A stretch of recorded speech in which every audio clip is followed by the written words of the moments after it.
როგორც საზოგადოებისთვის ცნობილია, EUTHOS 38-მა წევრმა სახელმწიფომ საქართველოში ადამიანის უფლებების საგანგაშო დარღვევებთან დაკავშირებით ვენის მექანიზმი აამოქმედა, რაც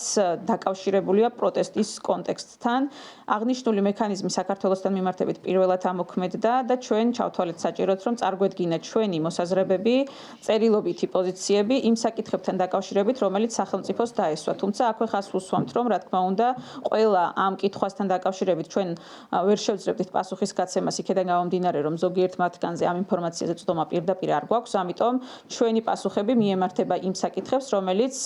ჩვენს კომპეტენციაში და ამ შემთხვევაში საჯარო წყაროებით მოპოვებულ ინფორმაციას შეეხება. აღსანიშნავია, რომ SAIA ასევე მოითხოვს, რომ EUTHOS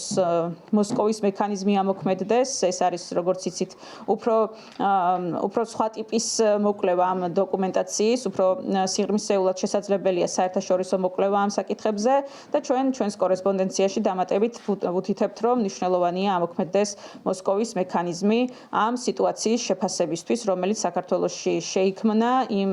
ფონზე, რა ფონზეც პროტესტისას ხელისუფლების სახელმწიფოს მხრიდან გამოყენებული იყო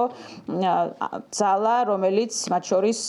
უთანაბრდებოდა წამებას და წამების სისტემურ პრობლემასთან დაკავშირებით ამ დრომდე ეფექტიანი გამოძიება არ ჩატარებულა. EUTHOS ვენის მექანიზმში ჩვენ მიერ წარდგენილი ინფორმაცია ასევე მიმოიხილავს იმ საგამოძიებო მოქმედებებს, რომლებიც სპეციალურმა საგამოძიებო სამსახურმა უნდა ჩაატაროს და რომლის ვალდებულებაც მას განსაზღვრული აქვს ადამიანის უფლებათა ევროპული სასამართლოს მიერ სხვადასხვა საქმეში, მათ შორის 2019 წლის 20 ივნისთან დაკავშირებულ გადაწყვეტილებაში. საგანგაშოა ის, რომ სპეციალური საგამოძიებო სამსახურის უფროსი სხვადასხვა სატელევიზიო ინტერვიუში მიუთითებს იმაზე, რომ ვინაიდან შინაგან საქმეთა სამინისტროს წარმომადგენლები აღჭურვილნი არ არიან საიდენტიფიკაციო მონაცემებით, მისთვის რთული იქნება კონკრეტული პირების პასუხისმგებლობის დადგენა, მაშინ, როდესაც ჩვენ არ გვინახავს არც ერთი საჯარო მიმართვა, ან არ გავრცელებია სპეციალურ საგამოძიებო სამსახურს ინფორმაცია იმასთან დაკავშირებით, მიმართა თუ არა სამსახურმა შინაგან საქმეთა სამინისტროს